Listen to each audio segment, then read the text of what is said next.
नमस्कार साथियों। ये वीडियो जो है वो आपके लिए बेहद महत्वपूर्ण होने वाला है। इस वीडियो में आप जानेंगे कि भाई पावर ऑफ अटॉर्नी या एग्रीमेंट से आप ज़मीन खरीद सकते हैं कि नहीं खरीद सकते, ये आप जान लीजिए। और बहुत ही सावधान रहने की बात है भाई। देखिए, मैं उसी पर वीडियो बनाता हूँ जिसकी समस्याएं मेरे सामने आने लगती हैं, ठीक है।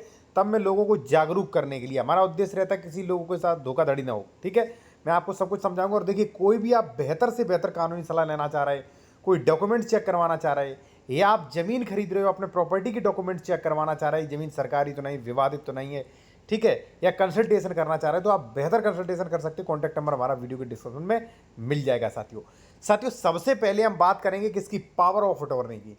देखिए साथियों, मैं एक चीज़ आपको बता दूं, पावर ऑफ अटॉर्नी दो प्रकार की होती है, स्पेशल और जनरल, ठीक है ना।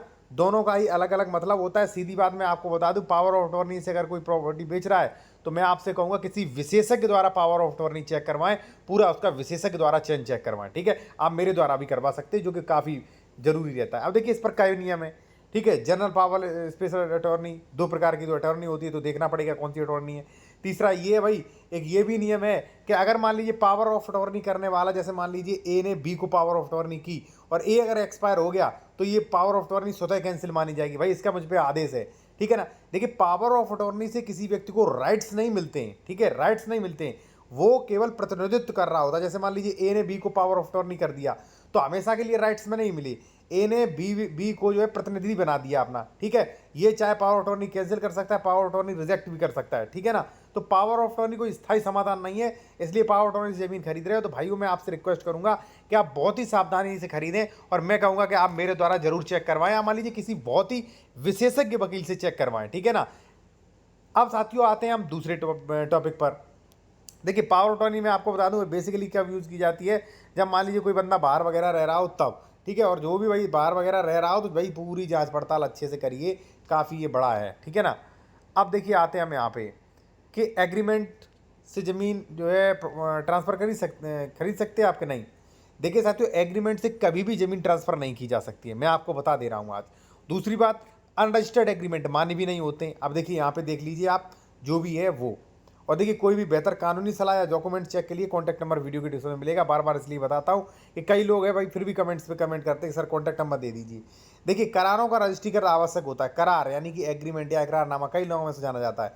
लेकिन यदि कोई करार स्वयं किसी अचल संपत्ति में हित उत्पन्न करता है तो 100 रुपये अधिक मूल्य का है, तो इसका रजिस्ट्रीकृत अनिवार्य रूप से है। उत्तर प्रदेश संपत्ति ट्रांसफर अधिनियम धारा 54 संशोधन हो जाने के कारण विक्रय संविदा केवल रजिस्ट्रीकृत ही लिखित द्वारा हो सकेगा। अब आप कहेंगे सर आप उत्तर प्रदेश का बता रहे हैं, अन्य प्रदेश का क्यों नहीं बता रहे। भाई मैं एक आपको बता दूं, ये अगर कोई स्टाम्प है, अनरजिस्टर्ड नहीं मान्य होता है भाई।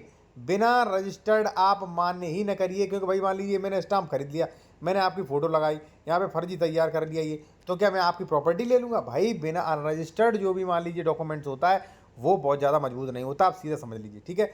तो देखिए, एग्रीमेंट का क्या, पहली बात तो रजिस्टर्ड अनरजिस्टर्ड एग्रीमेंट मान्य नहीं होता। अब आप कहेंगे सर रजिस्टर्ड से हम ले रहे हैं, रजिस्टर्ड से भी मत लीजिए भाई। अगर आपको बचना है तो मत लीजिए। क्यों? उसका लॉजिक बता रहा हूँ। मैं फैक्ट पर बात करता हूँ, मैं मान लीजिए इस पर बात नहीं करता हूँ कि जो आया वो बक दिया, ठीक है। देखिए साथियों, क्यों?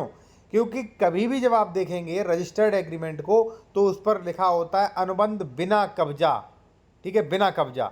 तो जब उसके पास कब्जा है ही नहीं, जब उसके पास पूरा स्वामित्व गया ही नहीं, तो वो आपको ट्रांसफ़र क्या कर लेगा?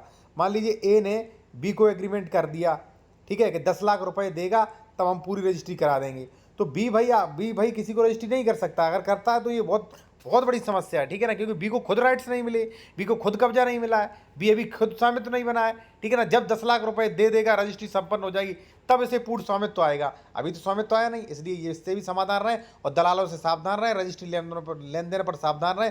और भाई जमीन आप खरीद रहे हो तो मैं आपको एक चीज़ बता दूँ, डबल रजिस्ट्री, अंशेद विक्रय, जमीन सरकारी तो नहीं, गाटा संख्या, नक्शा और क्षेत्रफल पूरा आप चेक करिए, उसका श्रेणी नंबर, खातेदार का वर्ग, म्यूटेशन, दाखिल खारिज, सब कुछ चीज़ चेक करिए, ठीक है। इन फ्रॉडों से बचिए, ये बहुत ज़्यादा फ्रॉड हो रहे हैं। मेरे पास सैकड़ों मैटर साथियों आ रहे हैं कि सर मेरे साथ ये फ्रॉड हो रहा है, ठीक है। और कोई भी बेहतर से बेहतर कानूनी सलाह लेने के लिए, डॉक्यूमेंट चेक करवाने के लिए, जमीन खरीद रहे उसका डॉक्यूमेंट चेक करवाना, तो कॉन्टैक्ट नंबर वीडियो को डिस्क्रिप्शन में मिल जाएगा साथियों। धन्यवाद।